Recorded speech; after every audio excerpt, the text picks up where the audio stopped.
smell of old people can vanish 99% by cleaning these 7 hidden areas. Senior health tips.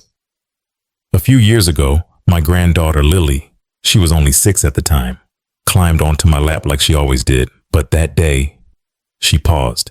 She sniffed the air and wrinkled her nose. Then she asked, "Grandpa, why do you smell kind of funny today?" She didn't mean to hurt me. She was just being honest. But those words, they stayed with me. I smiled at her on the outside, but deep inside, my heart sank. I showered, I shaved, I wore clean clothes, and yet, I started to notice something. People hugged me less. They stood just a little farther away, and I didn't know why. Have you ever felt that way? Like someone was gently pulling away from you, and you couldn't understand what you did wrong?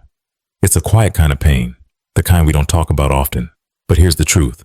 That old person smell isn't about being dirty. It's not our fault. As we age, our skin changes, our hormones shift, and certain parts of our bodies don't get the same attention they used to. And those overlooked areas, they're the reason we carry a scent we can't even smell ourselves. But here's the good news. Once I learned what causes it, and more importantly, where it comes from, everything changed. Today, I want to share something personal with you. From one older adult to another, I'm going to show you 7 forgotten parts of the body. Places I never used to wash properly, that quietly build up odor over time. And I'll show you exactly how I fixed it. No fancy soaps, no harsh scrubbing, just simple, gentle care. If you've ever avoided a hug or worried that someone might smell you before they even see you, then stay with me, because this might be the most important video you'll watch all year. So I started paying closer attention, not just to how often I showered, but where I was actually cleaning. And that's when I realized the problem wasn't how often I washed. It was the parts I wasn't washing properly. It all started with one of the most overlooked areas of the entire body, the scalp and the hairline. I still remember that moment, small as it seemed, like a tiny needle piercing straight through my pride. That day, my son was driving me to the grocery store. The windows were rolled up, the AC was on low, and we sat in silence. Then out of the blue, he turned to me and asked a seemingly harmless question. "Dad, did you change your shampoo? Something smells a bit different today." I forced a smile and shrugged it off, joking that maybe it was the shirt I'd worn since morning. But on the drive home, I stayed quiet. That night, I kept touching my head, smelling my collar, sniffing my towel. Something didn't feel right. There was a faint scent, barely noticeable, but it lingered. It followed me. I was confused. I washed my hair regularly. I used the same shampoo I always had. I even showered every single day. So why? Was there a smell? When I brought it up with Dr. Emma Harris, a geriatric specialist I trust deeply, she just smiled gently and said, "Mr. Frank, many older adults experience this without realizing it. Just because hair thins doesn't mean the scalp's oil glands stop working. In fact, with more scalp exposed to air and less care paid to it, odor can develop even more easily." That hit me. I realized I'd been washing my hair but not truly cleaning my scalp. According to a study in the Journal of Clinical Dermatology, the sebaceous glands beneath the scalp in older adults, especially men, continue to function at nearly the same level as in middle age. When not as properly cleaned, that oil mixes with dead skin cells, dust, and leftover residue from hair products, creating what researchers call a silent scent, one that's subtle but noticeable to those around us. So I made a change. Every time I washed my hair, I took an extra minute to gently massage my scalp with my fingertips, especially behind the neck and around the ears, where oil production is most active. I stopped washing daily, cutting back to 2 or 3 times a week, and used warm water instead of hot. After each wash, I made sure to towel dry my scalp thoroughly and let my hair air dry naturally.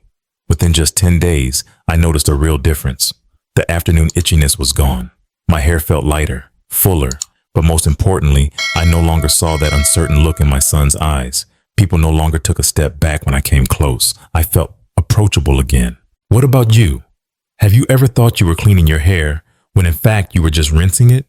Have you ever felt uncomfortable in your own skin, even though everything seemed clean? If so, maybe it's time we all start over, right from the root. Drop a comment below if you've ever overlooked this part of yourself. And if this story made you smile or nod in quiet agreement, don't hesitate to like the video, share it with a fellow elder, and subscribe to Golden Wise Elders. Because sometimes, cleansing the scalp is the first step to cleansing away the quiet shame we never had words for. There's one moment I'll never forget. My daughter, Susan, was driving me home after a Sunday lunch. I was sitting in the passenger seat, windows rolled up, a light breeze from the AC. We were chatting, laughing. Just one of those ordinary happy afternoons. And then, out of nowhere, she said, "Dad, you showered this morning, right?" I nodded, surprised. She smiled gently and added, "It's just, there's a little smell coming from behind your ears, kind of like old aftershave mixed with something musty." She said it kindly, with love, not judgment, but still. I froze, smiled awkwardly, sank a little deeper into the seat. I laughed it off like it was nothing, but that sentence followed me all the way home. When I stepped into the bathroom and wiped behind my ears with a tissue, it came away with a faint yellowish smudge. That was the first time in years, maybe decades, and that I truly realized I hadn't cleaned that area in forever. Dr. Michelle Carver, a geriatric skin specialist, later explained it perfectly. "The area behind the ears is rich in sebaceous glands," she told me. "Those are the tiny oil-producing factories under our skin. As we age, these glands don't slow down. In fact, they can become more active. Combined with sweat and dead skin cells, the buildup can create a very specific smell, even if you're otherwise clean." What surprised me even more was that eyeglasses, which I've worn for over 30 years, can make it worse. The arms of the glasses rest directly on that skin, trapping oil and sweat. And because we rarely see behind our ears in the mirror, it becomes this little forgotten corner of our hygiene routine. A study published in the International Journal of Dermatological Care found that more than 60% of seniors rarely clean behind their ears, and over 80% show signs of waxy sebum buildup in that area. It's one of the top hidden sources of odor among older adults. For me, the consequences weren't just physical. Once I became aware of it, I noticed people leaning slightly away when we talked. Hugs that used to be warm and tight became shorter, more polite. Was it my imagination? Maybe. But the self-consciousness was very real. So I made a small change. Each morning, after washing my face, I take a warm, damp washcloth and gently wipe behind both ears. It takes less than 10 seconds. Once a week, I use a bit of gentle facial cleanser, nothing harsh, just something mild and non-drying, and give the area a little extra care. And let me tell you, the difference was instant, not just the lack of odor, but how I felt. Lighter, fresher, more confident walking into a room, knowing there's nothing lingering behind me that I can't see, but others can sense. Now let me ask you something. When was the last time you cleaned behind your ears, really cleaned them? Has anyone ever hugged you and then pulled back a little too quickly? Don't worry. It's more common than you think. If this story reminds you of your own experience, or maybe of someone you love, leave a comment below. And if this was helpful, please give it a thumbs up, share it with someone who might need it, and make sure to subscribe to Golden Wise Elders, because caring for our bodies, even in the smallest ways, is one of the most dignified forms of self-respect. Because sometimes wiping behind your ears isn't just about staying clean. It's about being fully present, proudly close, and unashamed in the company of those we love. After I started paying more attention to the area behind my ears, something I'd neglected for years, I found myself wondering, are there other parts of my body I've quietly forgotten too? And one quiet afternoon, I got my answer.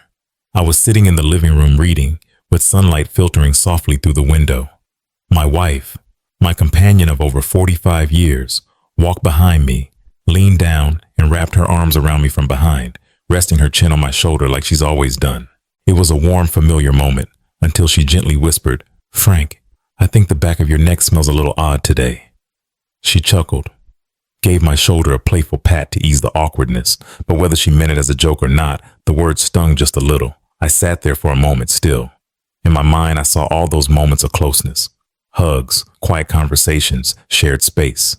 And I realized I hadn't paid much attention to the skin on the back of my neck in a long, long time. That evening, I went into the bathroom and used a warm towel to gently wipe down my nape. When I pulled the towel away, I noticed a light film, slightly greasy with a faint smell, nothing overpowering, but enough to tell me I'd been ignoring that area for far too long. The next day, during a routine appointment, I brought it up with Dr. Michelle Carver, a geriatric dermatologist who's taught me so much about aging skin. She nodded and said, "Frank, the nape is one of the most commonly overlooked areas in older adults. It sits between the head and upper back, often hidden by hair, constantly rubbing against collars or pillows. Sweat and sebum can silently build up there if not gently cleaned. And here's the thing. Other people are more likely to notice it than you are, especially during close moments like hugs or leaning in. According to the American Journal of Geriatric Dermatology, over 55% of adults over 60 report neglecting the back of the neck in their hygiene routine. Many experience mild itching, persistent sweat odor, or redness without realizing this area is the culprit. After that conversation, I adjusted my habits. Now every time I shower, I use a clean, warm cloth to gently scrub the nape of my neck, especially right at the hairline, a spot I used to skip, assuming shampoo would handle it. I even set aside a small towel just for drying that area, separate from my face or hair towel, and after just 1 week, I noticed the difference. No more evening itch. My skin felt cleaner. And most importantly, no one has said a word about any smell since. When you're over 60, physical closeness, a warm hug, a hand on the shoulder, can mean more than any spoken word. And the nape, though small, is one of the most intimate parts touched during those hugs. Do you pay attention to the back of your neck? When you wash your face or shampoo your hair, do you reach down to clean your nape or stop at the shoulders thinking, that's probably good enough? Let me know in the comments. There was a time, quite a long stretch actually, when I simply couldn't figure it out. I'd bathe daily, change into clean clothes every morning, and yet there was always a faint scent around me. Not exactly foul, but persistent, subtle.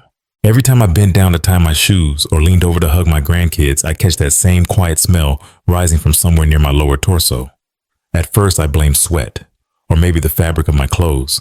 I switched soaps, washed my laundry in hot water, even bought more expensive cotton shirts, hoping the breathability would help. But the smell lingered. Faint, but familiar. Then one evening, I stumbled upon an article about personal hygiene for older adults. And buried in the text, almost like a whisper, was a single line that stopped me cold. Have you cleaned your belly button lately? I laughed at first, then froze. I couldn't remember the last time I'd actually cleaned my belly button. Come to think of it, I wasn't sure I ever had. At least not properly. That night after my shower, I stood in front of the mirror. I dipped a cotton swab into warm water and gently ran it around my navel. Just one soft circle, and the swab turned grayish brown. A faint smell immediately rose up. The very same smell I'd been noticing all along, now clearly traced to its source. I wasn't sure whether to feel embarrassed, surprised, or grateful, but I was relieved to finally understand. The next day, during my routine checkup, I brought it up to Dr. Carver. She didn't look the least bit surprised. Frank, she said kindly, the belly button is one of the most overlooked areas on the human body. It's like a little pocket where sweat, dead skin, fabric fibers, and bacteria collect for weeks, even months. In older adults, especially those with looser abdominal skin, the navel can become more tucked away, harder to notice, and easier to forget. That's why the smell builds up. She went on to explain that according to research in the Journal of Preventive Health and Aging, over 67% of older adults rarely or never clean their belly button, and nearly 30% report issues like mild odor, redness, or itching, often without knowing the cause. And here's the kicker. It's one of the easiest areas to clean, but somehow it's the most forgotten. Now, I've added one tiny habit to my weekly hygiene routine. I take a cotton swab, dip it in warm water, sometimes with a drop of gentle facial cleanser, gently clean around my navel, and pat it dry with a soft towel. I do this 2 to 3 times a week, depending on the weather. On hotter days, I even use a dry tissue to keep the area cool and moisture-free throughout the day. The result? No more strange odor. And I just feel more comfortable, especially when tucking in my shirt or sitting close to others at family dinners. We often think that confidence comes from big things, but sometimes it comes from something as small as our belly button. What about you? When was the last time you really cleaned your navel? Have you ever, like me, overlooked this tiny but surprisingly important part of your body? Feel free to share your story in the comments below. And if this reflection sparked a little aha moment in your heart, don't hesitate to hit like, share it with someone you love, and subscribe to Golden Wise Elders, because growing older doesn't mean giving up on self-care. It means learning to love your body more deeply and more kindly with every passing day. For the longest time, I thought that the sticky, itchy feeling under my chest during summer was just normal. I'd sweat a lot. The weather was muggy. Wearing an undershirt all day, it made sense to feel a little irritated now and then. It was just summer discomfort, right? But then one evening, it changed. I felt a mild burning sensation under my left breast. It started as a small red patch, but within a few days, it spread. The burning became sharper, like tiny needles under my skin every time I moved. So I went to see my doctor. Turns out what I brushed off as just a bit of sweat was actually the beginning of a mild fungal infection. The doctor explained, "Frank, the area under the breasts and any skin folds really, like around the belly, the size of your waist, or even between your fingers, these are often forgotten zones. As we age, the skin becomes softer, loses elasticity, and naturally forms folds. When those folds aren't kept clean and dry, they become the perfect place for fungus and bacteria to grow." That moment hit me like a wake-up call. I've always prided myself on living clean, a clean home, clean clothes, a clean body, but underneath my fresh shirt was a part of me I had never truly cared for properly. According to a study from the American Geriatric Society, over 72% of older adults show signs of mild skin irritation in these folded areas, caused by trapped moisture and bacteria. But most don't realize it. Many dismiss it as just a heat rash or something in the weather. So I made a change. After every shower, I no longer rushed through drying off. I took a soft towel and gently patted dry every fold, under my chest, around my stomach, even behind my knees and inside my elbows. On hotter days, I tucked a thin cotton cloth, the kind used for babies, under my chest to absorb sweat. And when it was extra humid, I used a small amount of fragrance-free, moisture-absorbing powder made specifically for sensitive skin. The results came faster than I expected. That sticky, sweaty feeling under my shirt? Gone. No more itch, no more redness, and best of all, I finally felt like I had reclaimed ownership of my body again. Every part of it, every little fold. You see, aging doesn't take away our dignity unless we let it slip away quietly with the sweat, the neglect, and the silence. Keeping those delicate folds dry and clean doesn't just make you healthier. It helps you feel more at ease in your own skin, which, if you ask me, is one of the most underrated forms of self-respect. What about you? During the summer months, do you ever feel uncomfortable under your chest or around your midsection? Have you ever experienced itching or irritation and couldn't figure out why? Share your story in the comments below. You never know. Your experience might be exactly what someone else needs to hear right now. And if this story helped you feel seen or gave you a new idea to try, don't forget to hit like, share this video with friends or family your age, and subscribe to Golden Wise Elders. Because self-care isn't just a routine. It's how we preserve our dignity, our comfort, and our closeness. In every hug, every moment, every quiet connection that still matters more than ever. This might be the hardest part to talk about. But if I don't share it, then who will for people like us? I used to have days like this. I'd take a fresh shower in the morning, put on clean clothes, head out for groceries or a walk, then come home feeling damp, uncomfortable down there. And by the evening, when changing clothes, I'd notice my underwear had a bit of a smell. Sometimes I even felt a light itch or sting, especially where my inner thighs met the groin. At first, I blamed the summer heat or tight underwear. But the truth? I had been showering without really cleaning. I'd been avoiding this area, either from embarrassment or just assuming a quick rinse was good enough. But here's the thing most people don't realize. The groin, especially in older adults, is one of the areas most prone to odor. It's biology. This part of the body has a high concentration of apocrine sweat glands, which produce sweat rich in protein and oil, more so than anywhere else. And when that mixes with the natural bacteria on our skin, it creates a strong, distinct smell. One that you can't cover up with cologne, and certainly not wash away with just a splash of water. Add to that the constant friction between the thighs, between skin and fabric, movement and moisture. As we age, our skin softens, creases more easily, and retains more moisture.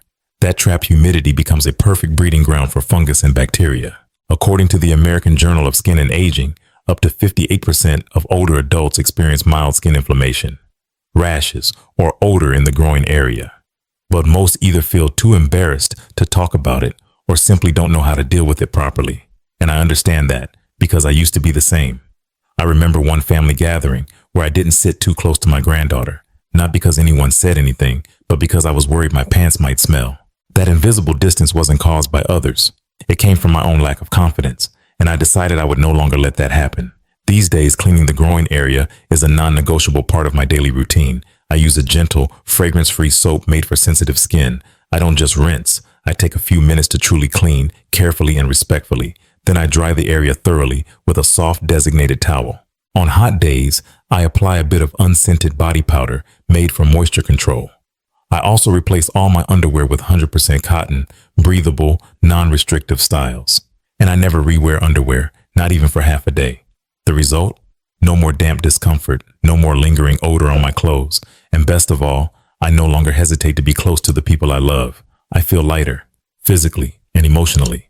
Yes, it's a private area, but precisely because it's private, it deserves to be treated with care and respect, not for anyone else, but for you, for your comfort, your confidence, and the closeness you deserve to keep as you age. What about you? Have you ever felt self-conscious because of odor or discomfort down there? Or carried silent shame over something you thought no one else noticed? If this part of the story speaks to you, just leave a single dot in the comments. That alone is enough to let me know you're here, listening, walking this journey with me. Because cleanliness isn't just hygiene, it's self-respect. And aging doesn't make us less worthy of confidence. It simply calls us to take care of ourselves in quieter, more thoughtful ways. For many years now, I've had a nightly ritual I never skipped, washing my feet before bed. It became almost sacred. A small ceremony to close out the day, a quick rinse, a casual scrub, a pat dry, and I would feel like I'd done enough. That habit started years ago, after one particular moment. It was after a weekend walk. I took off my socks and caught a faint, musty smell. Not overpowering, but strong enough to make me wrinkle my nose. The socks? Just washed the day before. My feet? They looked clean. But when I slipped my fingers between my toes, I felt the truth. The skin was damp, the smell more obvious, and there was a pale, soggy-looking patch, like skin that had soaked too long in water. That's when I realized, all those years I've been washing my feet, but never truly cleaning them. I remember telling Dr. Carver, my companion on this journey toward better hygiene in older age. She nodded, not surprised. "Frank," she said, "the soles and the spaces between your toes are among the dampest areas of your entire body. Sweat is released every day, but it can't evaporate if it gets trapped between your toes or sealed inside shoes. Without proper drying, those spots become ideal breeding grounds for fungus, bacteria, and lingering odor." According to the American Foot and Ankle Association, more than 70% of older adults suffer from persistent foot odor, even if they wash their feet daily. Why? Because they don't thoroughly dry between their toes, or they wear socks and shoes too long without proper airing. The more I thought about it, the more embarrassed I became. I've lived over 70 years, always prided myself on being clean, tidy, and well kept. And yet, I had overlooked my very own feet, the same feet that carried me through every step of this life. So I began with the small things. Each night, after washing my feet, I now take a soft towel and carefully dry between each toe, not skipping a single narrow space. On hot days or after long hours in shoes, I apply a bit of unscented foot powder to absorb excess moisture. I switch to breathable cotton socks, change them daily, and most importantly, I always air out my shoes overnight before wearing them again. After just a week, I noticed a big difference. The odor was gone. My feet felt lighter, fresher, and I felt more confident. Visiting friends, entering someone's home, even hugging my grandkids without worrying they'd wrinkle their nose at grandpa's feet. You might be thinking, isn't washing your feet at night enough? I used to think that too, but now I know. Washing is one thing. Drying, caring, truly paying attention, that's something else entirely. And what about you? If you've ever assumed that rinsing was enough, just leave a comment that says, "I used to think so too." It's a quiet way to say, I'm here, I'm listening, and I'm beginning to care for my body in a deeper way. Because you deserve to feel confident, from the top of your head to the tips of your toes. Dear friend, we've just walked through 7 parts of the body. Small, quiet places, but ones that can deeply affect how we feel about ourselves and how others feel when they're close to us. From the scalp, behind the ears and the nape of the neck, to the belly button, under the breast, the groin, and all the way down to the spaces between our toes. They all have one thing in common. They weren't dirty, they were just forgotten. And when something is forgotten, it speaks up with faint odors, small itches, or quiet moments when we feel just a little less close than we used to. But here's the beautiful part. Once we notice it, we can change it. We don't need expensive products. We don't need complicated routines. Just a few minutes a day. With a little more kindness and attention for our own bodies. I made those changes, little by little, and I believe if I can do it, so can you. Let self-care be more than a task. Let it be an act of respect for your story, for the years you've lived, and for the arms that still reach out to hold you today. If you found this video helpful, please share it with someone you love. Your parents, grandparents, your partner, or maybe that old friend who still calls you every week just to check in. Which of the 7 areas did you used to overlook? Leave a comment below. There's no judgment here, only understanding and small steps we're taking together. And if you'd like to keep walking this journey with me, with the Golden Wise Elders community, where we not only learn about health, but how to hold on to confidence, connection, and dignity in all the little details of everyday life, then don't forget to like, share, comment, and subscribe. And make sure to turn on that bell icon so you don't miss what's next. Because growing older doesn't mean we stop. It means we begin living more deeply, in cleanliness, in self-awareness, and in compassion for the person staring back at us in the mirror. Until next time, my friend, I'm Frank, and I'm still learning how to care for myself a little better every day. Thank you for staying with me until the very end.